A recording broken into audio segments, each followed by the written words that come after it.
is up, everyone? Welcome to Ginger Runner Live, episode number 405. We're officially up there. Yeah, every week we continue to officially be up there. We're so excited about tonight's show. We have two wonderful guests waiting to join us on tonight's episode. Jenny Jurek and Scott Jurek, the Jureks. I can't believe it. We have you may have heard of them. You may have heard of them. Maybe you've heard from them. Maybe they've given you a call. But these are two legends of our sport, and I can't wait to chat with them. They've both been on the show before, but this one's going to be a special episode because Jenny just crushed the Bigfoot 100, or not the Bigfoot, sorry, Bighorn. Different race. You got there. Different race, different state. The Bighorn 100, an amazing journey. We're going to chat with Jenny all about that and what it was like, both having Scott there as crew and pacer and taking care of the kids and all that sort of stuff, the dynamic and the training leading up to it. So it's going to be a wonderful episode. I'm so excited. Welcome everyone to Ginger Runner Live. The show begins now.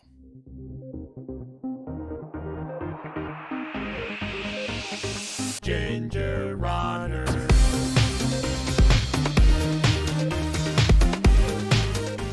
Yay! What is up, everyone? Welcome to Ginger Runner Live, episode number 405. Thank you for taking some time out of your busy Tuesdays to spend a little bit of it with us. We have a very special show tonight. Yes. Very excited about that. Our guests, Jenny Jurek and Scott Jurek, will be joining us in just a second. They are two of some of the biggest names in ultra running. I'm not sure if you have heard of them. If you haven't, wake up. They are a fantastic duo, and Jenny just crushed the Bighorn 100 in Wyoming. Just sounded like an incredible day. I say incredible, but I also imagine there were many challenges that she had to overcome. And Scott was there pacing, crewing, and helping as well. So we're going to talk a little bit about how Jenny trained for this event. This is her first second 100 miler, but first in a number of years. So how she tackled the training, lower volume training, which is kind of cool that she was able to do all of this with lower volume, and how balancing family and training and all that came into play. So before we introduce our guests, though, we do have the wonderful Kim. Hi. Hi, how are you? Good. Hi, everyone. Kim Tashima Newberry here, as always. If you're new, come say hi in the chat. I'll be there throughout the show. And of course, if you have questions for our wonderful guest, please ask them there. Already some great questions rolling in. Yeah, plenty of questions coming in already, but another big shout out to our GR crew. It is because of them that we're able to do these shows every single week. Also, our daily live streams, our reviews, our films, everything that this channel has is because of the GR crew. There's an amazing community of runners from around the world. If you would like to join our GR crew, it's very simple. Head on over to patreon.com/thegingerrunner. All tiers get access to some really cool perks, including our after show tonight with our guests, which we'll be doing right after our main broadcast here. So if you have any questions that didn't get answered, it's a great place to get those questions in. Two individuals in particular at that top tier we like to mention at the top of every Ginger Runner Live episode. Brian Sands, longtime supporter. You've heard his name mentioned on the show every episode for a number of years. He's just an amazing supporter of all things ultra runner himself, and a very inspiring journey. We appreciate you, Brian, very much. And Brendan Quarrell. Brendan Quarrell is from Australia. He's one of our Australian GR crew members, and he's currently training for a whole series of races called the You Yangs Trail Series. There's a whole bunch, 50K, half marathon, 50 miler, 100 miler. That's his big ultimate goal. Yes. He's running the You Yangs 100 miler in a couple of years. So shout out to Brendan and all of our Australian contingent. We actually have some amazing community members down under. So thank you very much for all of the support. And finally, before we introduce our guests, tonight's episode is brought to you in part by Onyx Backcountry. We're very appreciative of their support over the last few weeks. They've been sponsoring some episodes, and we're very thankful. Onyx Backcountry is an app that you can download and you can use to track your mileage. You can pull it up at a trailhead and find out what trail around you has what kind of vert, gain, mileage, distance, what the trail is going to look like. Some really great features. It's very simple to use as well. I used it in my trail tested video recently. You can go check out how I used it in that video. And there is also a link in the description of this and our podcast that you get an additional 20% off an annual membership. Use that link. Supports everything that we do. Without further ado, I'd like to dive in to tonight's show and introduce our incredible guests, Jenny Jurek and Scott Jurek. Yay! Hey, everyone. Hi, you two. How are you? Yeah, I know. It's been a while. Welcome back. I mean, I was just on, but Scott's been a while. I was on with Chrissy and Kathleen. Yeah, so Jenny is like our new regular guest. Yeah. Jenny, you don't know this. What gives? Why am I there? We have kids. Like, we both can't always be together. Yeah, totally. Jenny, you don't know this, but we have already decided to nominate you as our third co-host on the show. Yeah. I hope that's okay. Awesome. Yeah, totally. So the three of us can, interview Scott. Scott, I hope you're cool with that tonight. She's pretty good at it. Yeah. We're excited about this show. Kim and I've been talking about this for a while because Jenny, you just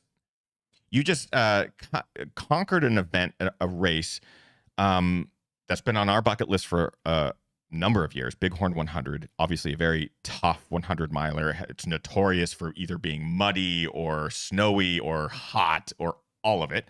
I'm really curious what drew you to this event, because I kind of want to let's set a baseline with your connection to the 100-mile distance and sort of what drew you to Bighorn of all events.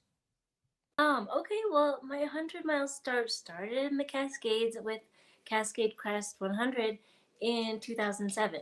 That's the year, that was my first 100, but before that, I had heard about it, people had paced it, and I had always wanted to do it, but I was like in school, I went back to grad school or design school, and then I just finally had the chance to do it, and I loved it, and loved the community, the small field, but also like the real mountain race. And back in the day when I was living in Seattle, I trained with my main training partners were Charlie Chrisman and Glenn Tachiyama. Like those were my peeps. And Charlie had done Bighorn, I think 3 years in a row. And that was just like, that was the race to do. That was the one that's like epic and wild and remote and totally dialed, so you don't need support. So I had signed up after I did Cascade, and then I wanted to do Bighorn, and I signed up in 2008. And then I got my dream job at Patagonia and just broke up with my old boyfriend, moved to Ventura, and I was living on the beach and starting a new job. And so not ideal time to do that race, to do Bighorn. So I kind of shelved it for 13 years. I did UTMB in 2009, and then I kind of retired. We started just started our relationship and wanted to start a family, and we bought and remodeled a house and career stuff. So I thought I was resigned to never doing a 100-miler again, but Right. It was still in my head, I wanted to. And I thought, I was in 2019, I saw you guys at Chuckanut. I'm like, this is going to be my comeback. I just had my second kid. And I was I'm signing up for Leadville, all these races in 2020. Then canceled. Then just life kind of, it didn't really come back onto my plate or my radar until I saw a friend of mine who just had a baby on, her name's Alex Luck. She signed up for Bighorn, and I was like, oh yeah, maybe I should sign up. So I signed up this fall, but I didn't say anything, didn't really talk about it because I wasn't sure if I could do it. And I didn't want to put it out into the universe until, I got a feel for it, which was not until we were driving up to the race. But I was a ski, I'm a ski mom from all winter until March, skiing with the kids every weekend. And then I asked Charlie, I was like, Charlie, I only have 12 weeks to train for 100. Do you think I can do it? And he texts me back. He's like, 12 weeks is an eternity. He's just he's my go-to, full-time job, 2 kids, successful wife, successful business. He's a go-getter. So I was 12 weeks, yes. And then, I went backpacking with Chrissy and Kathleen. Yeah.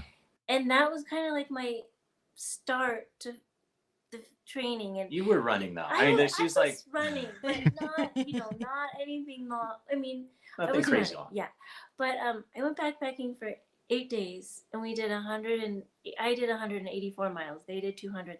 But carrying a backpack in the heat, in the mountains, I feel that was a good base, a good training block, I guess. And then after that, I had 8 weeks to just run. So I took a week to recover, and then I had 7 weeks. And I just did long runs on the weekend, and then I do this strength and conditioning class 4 days a week, which is only an hour of more high intensity High mixed with like intensity. body weight and some weights. Sure. Yeah, stuff I circuit. never did Yeah. before.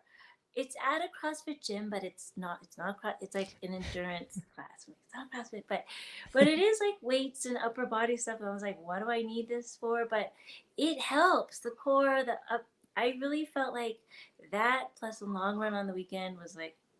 And Charlie's were whole good. thing. Charlie's like, you can run a hundo on 30 miles a week. That's like his signature thing. And I was like, okay.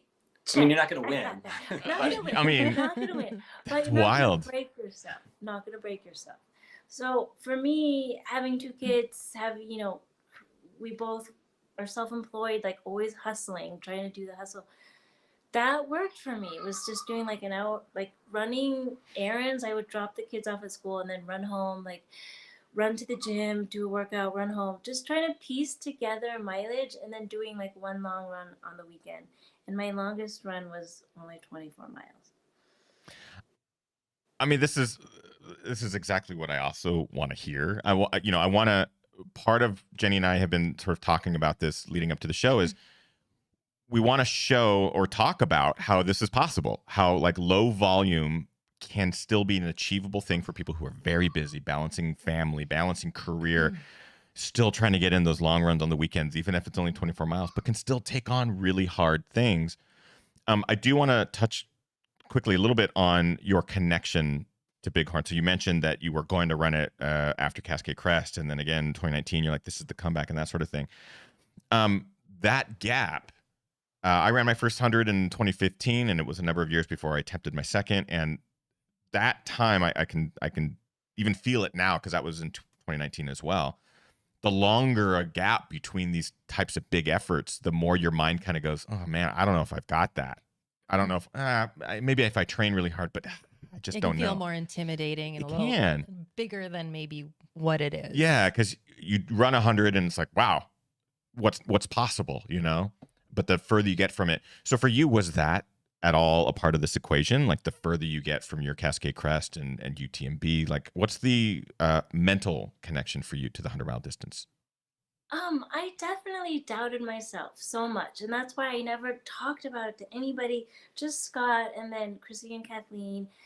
And the cool thing is that everybody who knows me, they always believed in me. Like everybody was like, "You got it. You're so much like you've done one. Just even have done one, really helps. It's like in your blood. Like the Gaylords, everybody was always like, oh, you still got it. And I'm like, 13 years. I don't know if I can still just, have that motivation to really give what it takes to finish 100. Because it'd been so long since I'd even done a 50 miler. Like my last 50 miler was 2011. Right. So I just haven't had that time, and I haven't run at night, and all those doubts always creep into my head. But I know that I give what I do my best, like staying in shape, like not in great shape. I'm definitely, I could run more, but I don't have time. And so I'm happy with the balance that I have found with putting into training, family, career, and it worked out. And I'm not saying that everybody tone down your volume. You don't need to do this, because I think it would have helped my feet. Like my feet were just what slowed me down.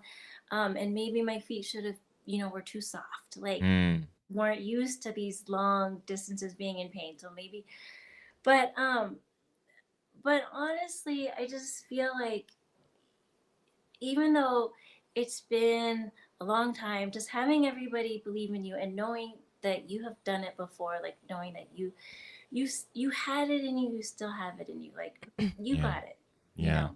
And I would say for the people that are tuning in and wondering too, if they've never done one before, I think it's important, like believe in yourself. Like you may not have that support system. Like Jenny's had some key friends, and having me telling her like, you can do this, because those doubts are going to creep into your mind, even if it's your first, and or if it's your second or third or whatever. But I think you just have to believe in yourself and keep telling yourself, don't hold back. Because when it comes to the race day and the challenge you have set before you. I mean, you have to decide that day that you're going to do this. And yeah, you might be in a little bit more pain. You might be like, it might not be like, okay, I'm going to feel great all the time, or I'm going to feel great more. Like, but at the end of the day, you still can do these big challenges. And I think, yeah, Charlie, I had a lot of friends. Obviously, there were people at the top who were running tons of mileage and doing really hard workouts, but I'm a big fan of people who just want to go out there and experience a 100 mile or a 50 mile or whatever ultra distance it is. Sure. Training doesn't have to be perfect. And yes, you want to prevent injuries, you want to get enough experience and confidence, but yeah, Charlie would listen. It's a great story. Like, Charlie would listen to books on tape. I remember I'd be out at Tiger and he'd listen to like hardcore business books, like literally while we were running 100 miles. Be like at Western States, he'd come back. Yeah, he'd just be like, oh yeah, I read this and this. He read like 2 books. It was just like, and like intense like business material. I was like, you listen to that while you run? And so I think for all those people out there who, yeah, just don't think they have the time to prepare, I think it's totally doable. I'm a huge advocate of it. I mean, obviously you want to prevent injuries and stuff, but right. Yeah, I just think don't wait until the training's perfect or until you have, you know, perfect weather or perfect conditions. I mean, yeah. You'll be waiting forever, right? Yeah, exactly. Yeah. Yeah. Yeah, people do wait. There's some people that are just like, oh, I'll do that at some point in my life. So yeah, I got to hand it to Jenny because she was always, even though she got like some support from us, she really still, I think deep down knew that she could do it, and she could do it on, you know, lower miles. Again, she's not going to win the race, or maybe she, you know, again, people that want to break 24 hours or something like that. Like there's, you know, definitely a bar of training that you have to do, but I just wanted the buckle. I mean, and the there comes, experience. Yeah. And the experience, yeah. there comes a point where Scott, did you carry a buckle at all with you and show it to Jenny during it? Because that's a real thing. It works. I think sometimes, but I feel like it's funny. She says like, I just wanted a buckle. I think, I don't know if it was really the actual buckle, but she did want that finish. And I think the buckle, the fit, it's like all obviously a motivator, but I think the finish, because I think for her, buckle is like a metaphor for the finish. Absolutely. I honestly, since having kids and stuff, like staying committed to anything is like so hard. So seeing something through, I really wanted that for myself. And just like, I can't even have like finish a complete sentence without being interrupted from, so to actually sign up for something and check this like unfinished business from 13 years ago, that fueled me more than anything of like, I am doing this for myself, for my old self, for the new version of my older self. Like I'm doing this for me. And it's happening. And I like watched the videos. He would like at night, like normally we like Netflix and chill, but I'm like scrolling through like Bighorn videos, and he's just like, oh my God, that's hot. I would like watch the videos and specifically watch the finish. So I visualized that. I was like, I cannot wait to cross that finish line and like see my family. And I really focused on finishing as a metaphor of like accomplishing a goal of mine and seeing something through. And a hard one at that too, I think. Like, it wasn't an easy 100, and Jenny's only done hard ones. I mean, Cascade Crest, UTMB, Bighorn, but I think that's what's cool too, is like picking a really hard challenge. Like sometimes people are like, oh, I'll just pick something I think is, I mean, any 100-miler is hard, but I think, sometimes picking that bigger one. So she definitely put out a really lofty goal too. And I think that's cool. And I think people need to go big because again, how many 100-milers do you have in you? I'm so inspired. Like even just in the last 5 minutes. You did Cascade Crest as your first. I picked Cascade Crest as my first attempt. We're all in the same wavelength, right? Yeah. I think finding something that you're passionate about that kind of fires you up and gets you excited, I think is a good place to start.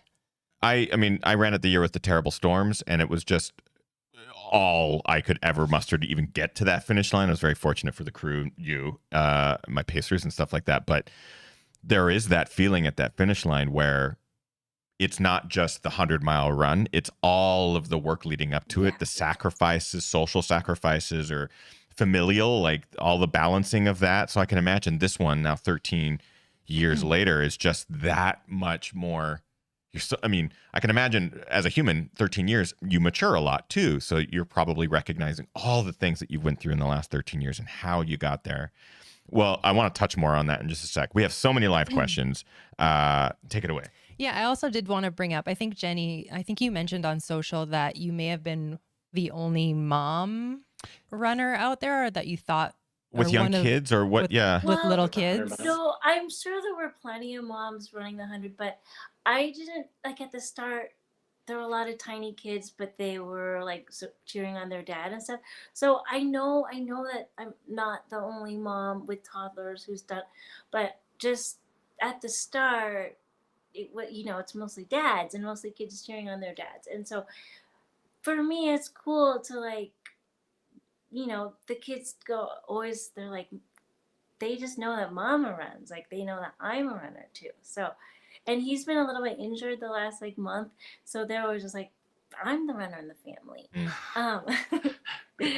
Sorry, Scott. But yeah, Yeah, no, that's okay. Hey, I'm okay with my role now. It's like, Yeah. I've done it. I mean, and part of the reason too, not having kids when I was doing that, it's hard to say if I could have done that in the same fashion. So that's where I have utmost respect for people. I mean, we did try bringing them out on the AT last year, which was not a disaster, but Jenny's next face. Yeah, level, both your Like, reactions, oh my perfect. God. Screen next cap that. level, next level type 2 fun that does not need to be added in a situation like that. But again, I think being role models. So I think, like, what Jenny was trying to say, and Kim, it's cool you brought up it. She might have been one of the only moms that had small children at the race, and like she said, there were a lot of parents there, but I think a lot of times it was the dad that was running, potentially. But it's, or older kids. It's hard to say. I mean, it's Yeah. hard.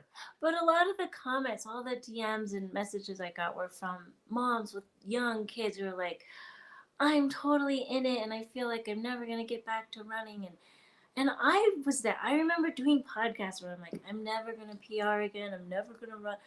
It feels so like this insurmountable challenge to get back to running distances. So I just felt, and a lot of moms have been like, I have a hard time with the mom guilt and stuff. And, like, I don't really have a hard time with the mom guilt because we're so present and I miss them, but, like, when I'm running and stuff, but it's more just like modeling, like them seeing mom do self-care, do stuff for herself is like what I want them to know and to, like, embody as they grow up. It's just, so no mom guilt. Just throw that out the window. I think it's really cool, and I think it's cool that you talk about it, because I think a lot of women kind of carry the weight on their shoulders if they're planning for a family and they see the runner, the life that they currently have, and they may be thinking like, well, if I don't do it now, I'll never be able to do it. So I always think it's cool that you share kind of all the aspects of that as well. It probably gives a lot of women hope and inspiration. Couple live Absolutely. Live questions. We got shall lots of we? them. Question from Nathaniel. They ask, Scott, you've run countless races with Jenny in your corner. I wonder what it's like for both of you to switch roles, with Jenny as a runner and Scott in a supporting role. I love this. Yeah. Yeah, it's great. And actually, Jenny, supported me on the AT, which is next level support crew, and pacing. Like, she got to run with me very little initially. We were trying to make sure every day she got to do a little section, but it just got hard covering all the bases, especially when we were alone. There was an opportunity, but it's interesting. I've actually probably crewed Jenny or helped her at more races than she's helped me, because I just haven't raced. Like, I'm at that point in my career where racing hasn't been a big part of my life. So That's true. but it is a role reversal in the fact that people expect me, like, everyone's like, oh, you're running tomorrow, and I'm actually gonna, like, excited to be in the position. No, I'm actually just support crew. So I guess to answer that question is, it was super cool, and it's not like I'm paying back a bill that I owe Jenny. Like, the invoice still is like this endless invoice, but definitely for the AT. Oh yeah. The AT, that invoice, well, who knows if it'll ever be repaid, but I've tried to, I don't have as many big goals on my docket a lot of times. So my running, I get out, but it is fun to, like, repay that and support her, being like, oh yeah, you got to get in this 6 hours. Because I know a lot of couples struggle over, like, okay, who gets to do which run when, and it is a tricky thing. But when it came to being out there and supporting her, it was awesome. Now, the pacing part is something, and I do put out a disclaimer about this. It's not for every partner. It's not for every It's couple. not for every friend. I mean, Yeah. friendships are ruined a lot of times pacing. Screwing, not so much sometimes, but the pacing can be really difficult for couples. So when I picked up Jenny, she was like right on the cusp of cutoffs. Like she had less than 10 minutes to spare when I picked her up at mile 18. And this is hard to juggle. Like Jenny didn't say too, like she kind of did the wabi sabi approach of like finding pacers and help. So initially she was like, you know what, I'll be fine. You guys get to whatever aid station you can. And so we luckily did have a friend who is willing to come up, and it's not an easy drive from Boulder. So we did have that, but I was going to say, well, I'll jump in for the last 18 and, hand off our kids for 5 hours to a friend of ours, which is, again, super gracious, and then pace her. But it's not easy. And I would say it was hard because she was so close to cutoffs that I had to make sure that I gave enough tough love. And the reality of like, no, you're not going to be able to make up all that time on the last 5 miles or when we get to the road section. So she mumbled a few, choice words. Not really. Well, Not you guys, choice words, but I was running with my friend for 36 miles, just like a champ, a trooper, like, oh, look at me, I'm doing it. And then as soon as I get to Scott, I'm so comfortable. I was like whining, like, Yeah. You kind of a little bit more. He doesn't get like the best version of me because he's my husband. And then I was so close, but in my head, I just got to that aid station where he was, and I was like, I did it. Yeah, now I can like coast in because it's downhill, right? But I forgot, and my feet were like trashed. And on the downhill, I was just like, oh, look, I was like already celebrating a little bit, and he was like, downloading he was like downloading this app to see like how much mileage we actually had and doing the math. I didn't know he was like texting on his watch, texting like, hey, I need there's you very little reception. Yeah. He'd be like, I need you at the finish. This is gonna be a photo finish. I need you to cheer. He was like sending out the troops to the messages of like really understood that this was dire. This was not gonna happen. And it was so hard for me because I wanted him to be proud of me. And he was just like, quick turnover. He's like, you got to take little steps. You got to run every bit. It was a lot of not tough love, but it was honest. It was honest. And I was just like, Yeah. And I think that's a tough role. So yeah, it's hard to see your partner like struggling and so yeah, Jenny was used to that on the AT, and she gave me a lot of, and then after a while she couldn't do it anymore. So it was only 18 miles, and I think it was better than 36 miles. But I think in the right dosage at the right time, and then me being comfortable with, oh, okay, she's gonna be this way, and knowing how people get paced and crewed so much. So but it's tricky. It's a delicate balance. So yeah, again, I don't endorse it for everyone or say everyone should do it, because there are some couples who might need therapy after it or like may no longer remain. But yeah, she was a good sport because she was a good sport, but like a few times. Yeah, we had a good time still. And I think that's what's cool is we did have a good time out there. But like anything in life, having children, career support, I mean, just daily struggles, couples and partners, it's challenging. And and Ultra brings out a lot. You're talking to two people who ran your first 50K together. I brought a camera, and the plan was to just document her first 50K. And I had a horrible day. And so it turned into couples therapy for hours and hours. But I will tell you, that was the best test of everything for us that day. Yeah, we make a lot of jokes about that day because it was full of like very like high highs and very low lows. Very low lows, guys. Let's emphasize that. We're still recovering. Yeah, we're still. I do get married after. We did get married after. You're right. I do think that's an important note for people though, because your spouse, even if you're both runners or both adventurers, that might not be the perfect pairing for a pacer situation. And as Scott just mentioned as well, same with friends. Like a lot can happen out on the trail, and it's not as straightforward as like, oh, we're just gonna have snacks Yeah. and go run through the woods. Like it could be all good intentions, right? Like especially like the friend relationship could be like, yeah, I want the best for you. But man, there's definitely some rubbing that can happen. So yeah, it may not be for everyone in every relationship. But I love that you two were able to share those final miles together, and you did get it done. Jenny did get it done, and I do want to kind of go ahead. And I'll say that was the longest. I mean, just to give people an idea, that was the longest we've run together since having children. Yeah. I mean, Wow. 5 hours together Wow. is I don't know. Yeah, others that have kids will know this. Like 5 hours of running together is not something you do with a babysitter, unless you have a really cheap babysitter.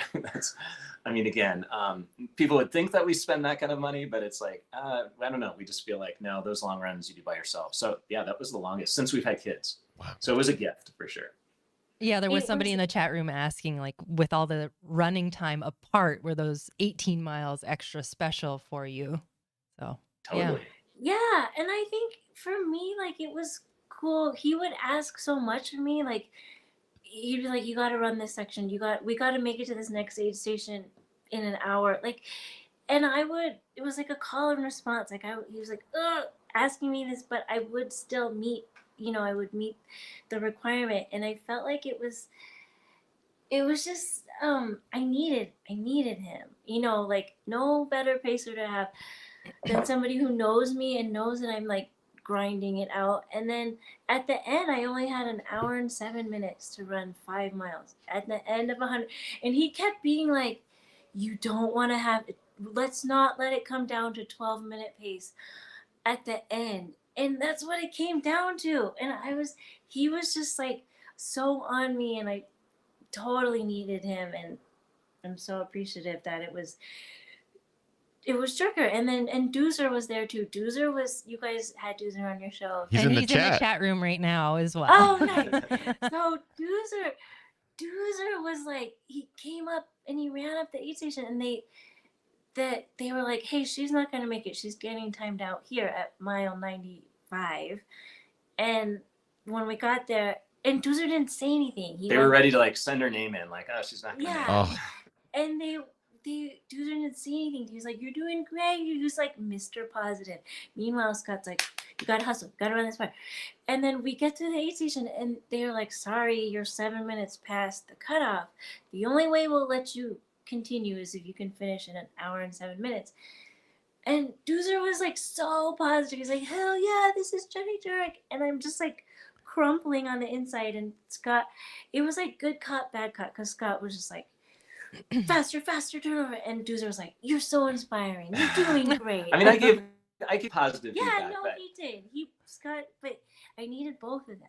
It was good to have both. But yeah, to give people an idea, like when you finish or when you get to 5 miles to go on a 100 mile or mile 95, and you can't just bank on, that's 13-minute per mile pace, right? So for Jenny, I had to tell her, like, you can't just do 13s. You're going to have to do 12s because there's undulations in the road.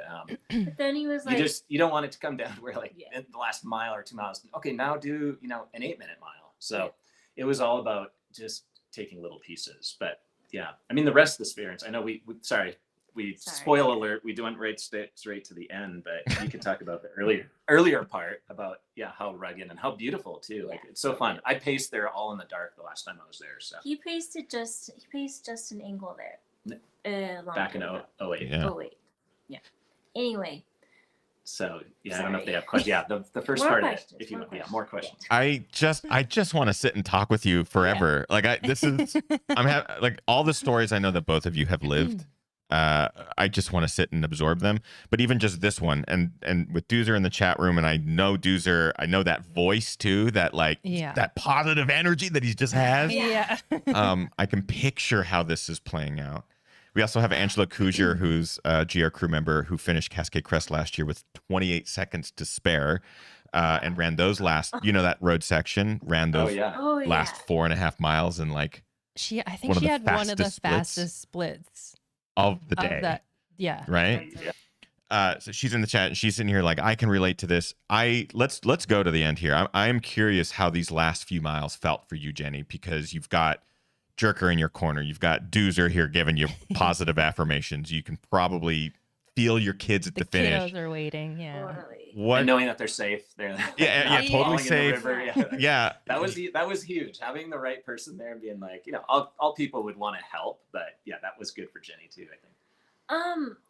You know how I said that I watched the videos and I also talked to people. I talked to Darcy PQ, who's won Bighorn. I talked to a lot of people who've run the 50 mile, but everybody told me, once you hit the pavement, once you hit the road, it's just forever. And it's like never. So mentally, I already psyched myself up for like, the last part is going to be a grind. Like no matter what. I knew it was going to be a grind, but I didn't think it was going to be that hard of a grind because I didn't think I've never been chasing cutoffs before. Like never. I've always just been like mid pack, like comfortable. But I needed to like lock in and just believe in myself that I could do it because all the running that I've done, in the trails, it's like, you take walk breaks, but this was like road and there was no time for walk breaks. So I just had to like really tap into that. I wasn't listening to music much during the race. I mean, here and there, but I put music in just to like, not as a distraction, but really just as something to focus on, and like everything else I had to blur out. And all day, all the runners are like, ooh, the last stretch, you get these popsicles, they spray you down with the hose. It's like a victory lap thing. And Doozer was like, here's the popsicles, do you want it? And I was like, no. But she doesn't have time for that. Yeah, none of this stuff. This kid is like holding the water hose, and I was just like, no. Like all the even though it was like 92 degrees or something. But like all the pleasures, everything I wanted, I didn't want any of it because I was like holding out for that finish, like that relief. There's nothing like that relief. And I knew my kids were going to be there. I knew Amelia, Doozer's girlfriend, was going to be there. My friend Anderson, everybody on my team in my corner was going to be there. And just, I don't know, somehow I had like an out of body experience. It was like, not to be cliche, but I like used all the mantras, like the mantras they said at the pre-race briefing. They were like, you're stronger than you think you are. You can do hard things. Like all the mantras that Scott's like, this is what you came for. You always have another gear, like tap into. All of them were just like going through my head, and having to like, just, I really just channel it all to lock in and get it done. And it was a little out of body, and I like towards the end, and I kept being like, where's the turn, because there's like one last turn, and then Doozer's like, it's right there, it's right in the park, and you get to the park and you're like, where's the finish? Meanwhile, it's like 4 more turns. It's like a huge park, and I'm like, where's the finish line? You see like these flags, you have to like go one side. So I was really desperately scared until the very end, because I didn't see the finish line until you make the very last turn. But it was amazing, and there was my film, just like I had envisioned it. It was like all those things. I felt so accomplished, I guess. Yeah, meanwhile, I mean, I remember Doozer was like he's like, hey, I don't know, we were like I was very confident of Jenny, but it was really tight. So like from a supporting role or somebody crewing pacing, like, you might think in your head like, ooh, I don't know if this is going to happen. And for me, I didn't doubt Jenny, but she had to like only think that it was going to happen. But right. I remember Doozer was like, he's like, I don't know if she's going to, I was like, yeah, it's going to be close, but she can do this. And I knew she would be able to, but it was cool to see that happen, because again, a lot of times when you're running, I don't know, in the back like that, and maybe not making cutoffs, like a lot of people just walked that last 5 miles in. Yeah. And so to see her, all the struggles that she had, and then the next morning, and hearing from Anderson, our friend who paced her for that 36 miles from the turnaround, it was like a rough stretch. So to see how she had to overcome that at the end, it was super cool to see, and super proud of her, because it was most people enjoy just walking that last 5 miles, and so what she had to do there was really impressive. It was really cool to see. Thank you. But yeah, There's- we actually were really doubting it because it was going to be But really they tough. didn't tell me. They Yeah, never. you never You reveal can't. that. Yeah. Right? You can't Yeah. like, I don't know if you can can't do put this. that out there. You should go back and eat that popsicle. Yeah, go Like- get your popsicle. Yeah. So you gotta give doses of reality of what you have to do, but you never doubt hope, and you never put you're a hope like provider on all levels. Like you provide nothing but hope, and the hard facts of what people have to do. Yeah. But like Jenny said, she was like locked in and out of body. Running meditation. Every step was a meditation. You know, all the things. Primal talk survival. All that stuff I drew from all that. Raul in yeah. the chat room says she went into mom mode. Mom mode. Yeah, that was Totally. survival mode. Yeah, It's like- super cool. You guys are giving us some beautiful just insight into not only what it takes to really push yourself to finish a really tough 100-miler when you're getting towards the end and you're dealing with cutoffs and that type of thing, and just grinding those last few miles out, while simultaneously giving us great insight into what it takes to be a really good pacer. Just that relationship is such a beautiful thing, and as inspired as I get going to a 100-miler and seeing people just kick ass and run 100 miles, which is super hard, and you see so many amazing people who live very normal lives at work during the day, but then on the weekends they're out there just grinding miles and they accomplish it. But that back of the pack, that DFL, that just on the borderline with cutoffs, you see some special things happen inside people, and it's such a cool thing to hear you retell that, because I didn't realize it was that close, but to hear you retell it is like, oh man.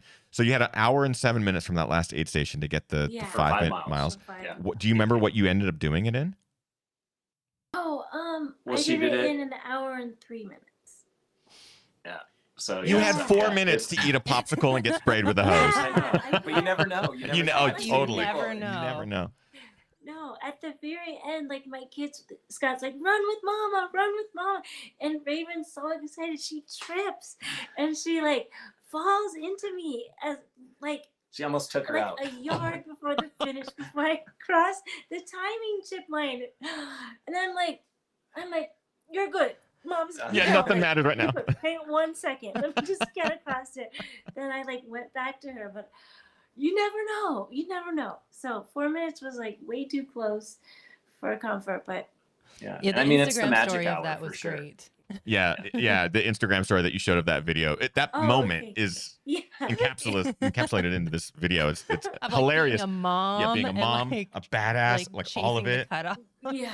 Yeah. and then the And most of the timing time, people don't plan, like Jenny, don't plan on being at the end. 100%. Cutoffs, like no. Oh, So that's yeah. the cool thing, is that it puts you in this environment, which I think is an unreal opportunity. We don't have many opportunities like that, physically, mentally, spiritually, whatever, on all levels. And yeah, it's super cool, because nobody anticipates, oh yeah, I'm going to be right at cutoff, or I'm going to be, down to 29 hours instead of 30, or I'm going to be at the 33 out of 34 hours. I mean, most people don't plan on being in that position. Yeah. Yeah. There you are. So it's pretty cool. You both have so many ultra finishes and so much experience in this sport, and you're huge members of the community and everything like that. How did this experience compare? Because it's, there's a bit of the role reversal there. There's also the relationship with this race that you have, Jenny, being 13 years. And what did this, now removed from it, how did this experience sort of shape who you are? What can you take from it, and how did it compare? I mean, I was kind of thinking about it and like, why did it mean so much to me to go back and do this? And I think because I'm always chasing that feeling. Like after I did Cascade Crest, after you do 100, you're never like the same person you were when you started. Like there is transformation and growth that happens over the course of that race. You like, even if you don't try, like you're different. And I remember after Cascade Crest, like I felt so sure of myself and so like galvanized, and I like broke up with my boyfriend and took a new job, moved from Seattle, like my dream home, and I like took chances on myself, and then after doing UTMB, I like was like, yes, like then I like it's like solidified our relationship and we started a family. And that feeling of I can do hard things with my life is really so fleeting. You know, there's little things that make you feel like that. So I really just felt like being at this race, being in the community, and even though we've crewed and supported and volunteered at races, it's different than when you're actually in it, like in the Yeah. trenches.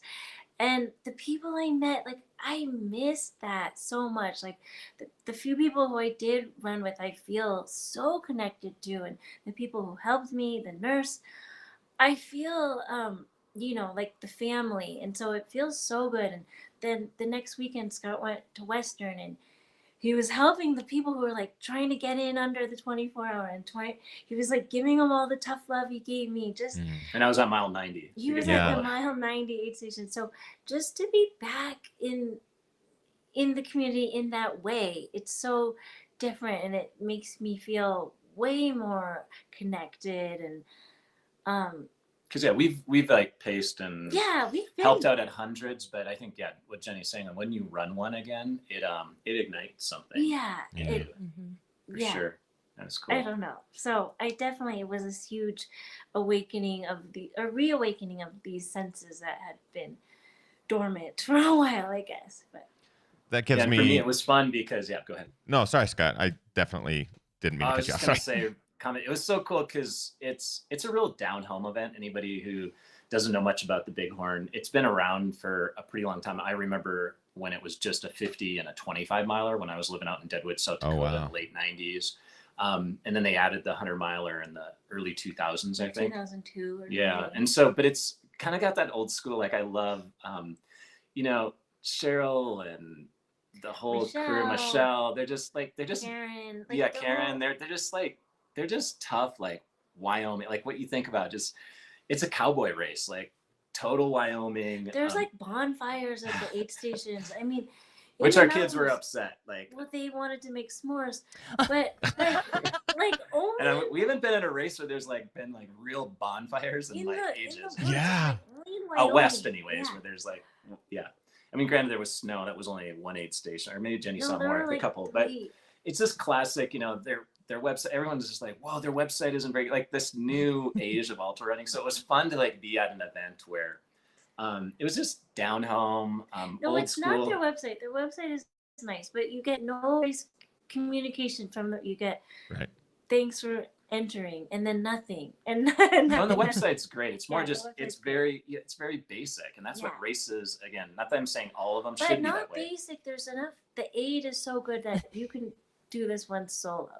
Yeah, I mean, with the way it's run, it's very, great, but it yeah. like it doesn't have all the bells and whistles on the outside per se. Right. But when people go there, and again, they lay out the table and set this experience for people, and it's an amazing course. Like those who take 8 years, 9 years, 10 years to get into hard rock, this is like that one that you can still get into it.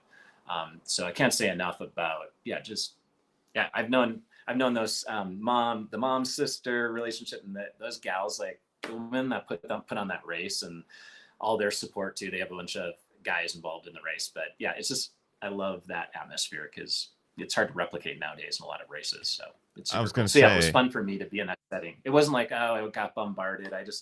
People sometimes would be like, because I was taking care of kids, so they'd be like, oh, I didn't want to bother you, but I gotta go. So it was cool too. Like, yeah, it was fun. It was like a down home experience, and I felt like I was at home with my people in a way. There's not that there's definitely not a lack of ultras or lack of 100 milers these days. There's obviously lots of new races happening all the time. But every review, I guess, that I've heard from people who have run Bighorn have said the exact same thing. It is sort of one of the last old school hundreds. It's run incredibly efficiently. The aid stations are amazing. These are locals and community members and trail runners, but it still has that old school vibe that maybe was before when I started ultra running, and before many people have started ultra running, obviously with the boom in the sport now. And there's got to be this desire to run one of those events, right? Like I think that there's something nostalgic, almost it like teleports you to another time in the sport, and that's a pretty neat thing to be able to say that event can do. Especially coming from you two, right? Who have so much experience seeing so many races of all scales, whether it's states or UTMB, or, you know, across the board. We're going to wrap up the main show here only because I know that both Scott and Jenny have commitments and we do not want to keep them longer. We're just so thankful for their time. Amazing. A huge congratulations to you, Jenny. This story and the retelling, like, I just want to sit here, cozy up with like hot tea and just listen to the whole thing. Well, I hope you run it. I hope you guys do it. It's on the list. It's been on the list, but now beautiful. It's pumped itself up. We'll go up and help you out. Well, okay. All right. We'll see you next summer. If you have kids, we'll babysit for you. Here's a funny story. I met a couple. So there was a mom, but I met a couple who their friends were running the race. So both parents were running the race, and they take turns at certain events and take care of each other's kids. Yeah. Oh. So that was a pretty cool setup. So yeah, when you guys have those kids too, you know, we'll drive up to Bighorn. No pressure. I always say that, but maybe they don't want kids. Nothing. Yeah. No, we have our fur baby who's down here snoring and farting. Dog kid. Right you take care of him. Yeah. We're not advocating it for everyone. It's not for everyone.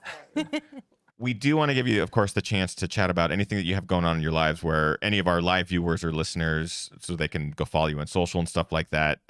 Jenny and Scott, this is your chance. What do you got going on? Okay. I'm starting a business. I know I always talk about this and I'm like loosey-goosey about it because I've been trying to start this business since COVID, but it's happening. Next month I'm launching.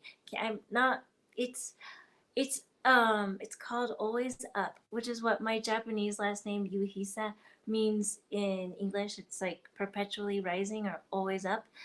But Always Up is gonna be gear for active families, pregnant ladies, just to keep everybody moving through pregnancy and beyond. So look for that launch. I will send you guys a link, whatever. Yes, please. That's coming up ASAP.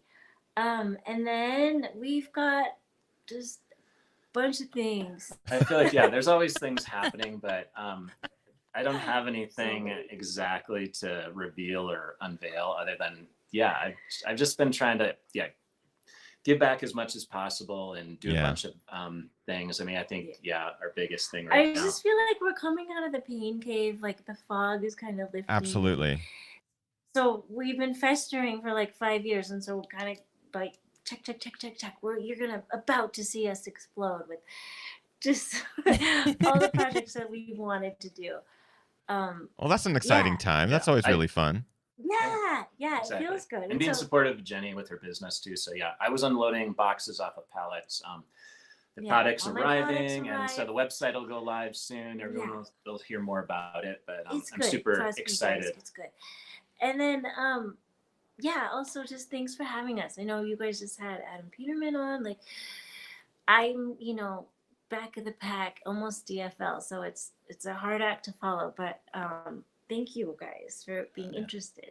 And it's Jurek's on the Run if you want to go social, or on social Jurek's on the Run. Run, Scott Jurek on all the platforms. So whatever. You had a question? No, I was just gonna say we have all sorts of guests on this show, and the through line for us is people that we can connect with, people that we are inspired by, people that we really enjoy having on the show, and we cater to runners at the front and at the back. We always have, always will. It's funny, like you can tell the front of the pack stories, but there's hundreds of stories behind them, right? Everyone has a story. And we're so thankful that both of you were able to spend some time with us tonight. It is, one, just great to catch up, but also two, awesome to hear about Bighorn and how memorable and special it was for you both. I was going to mention that you were both doing, I believe, doing a Brooks camp here in Washington, just outside of Seattle. Sorry, there's like so many. I feel like there's such a list of things happening. That was cool because it's just connected to this area right here. No, definitely. And so what's cool is whether you're from Seattle or not, but the Trail Fest is really, it's meant to be like a festival of running and trail running. So you don't have to be a trail runner, but we will be running on trails. There's guided runs. Jenny and I will be out there as fellow guides. I'm going to be doing some cooking demonstrations. So it's meant to be, music, camping, glamping. You want to roll up and your vehicle in camp or tent camp, or you want to stay at a hotel, stay at nicer accommodations. But it meant to like, yeah, get people together and do that. So yeah, I totally forgot about, we've been pitching that on social media, but it is August 11th through the 12th, I believe. Yeah. Sorry, I got a lot of dates. Hopefully we can extend our Seattle trip and hang out with you guys. We would love that. Of course, we would love that. We'll make anything that we need to do to accommodate you or make it happen. We will do it without a doubt. Our guests tonight have been the incredible Jenny and Scott Jurek. They're off to my right here on screen. We're so thankful for their time. We're going to move right into the after show. We are not going to keep them too long in the after show because they do have dinner plans. They do have to go. But sorry. No, we're sorry. It's just hard with a babysitter. Like you have to do, Absolutely. So again, our guests tonight have been Jenny and Scott Jurek. You can go follow them on social, of course. If you haven't already, please go do that. We're going to wrap up the show by recognizing a member of the community. We do it every single week. We call it our GR Crew Member of the Week, where we get to recognize some kick-ass performances out there by our wonderful humans. What do we got, Kim?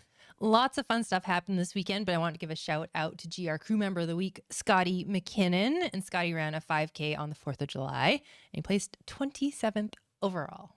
Fantastic. And I believe first in his age group. Yep, first in his age group. Yeah. Well done, Scotty. Congrats on your 5K. And that is going to wrap up episode 405 of Ginger Runner Live. Our guests have been wonderful, Jenny and Scott Jurek. This podcast will be uploaded on Thursday. Hope you enjoy it. In the meantime, get out there, train hard, race harder, and party the hardest. I know I am. We'll see you guys later. Thanks, everyone. Bye. Bye.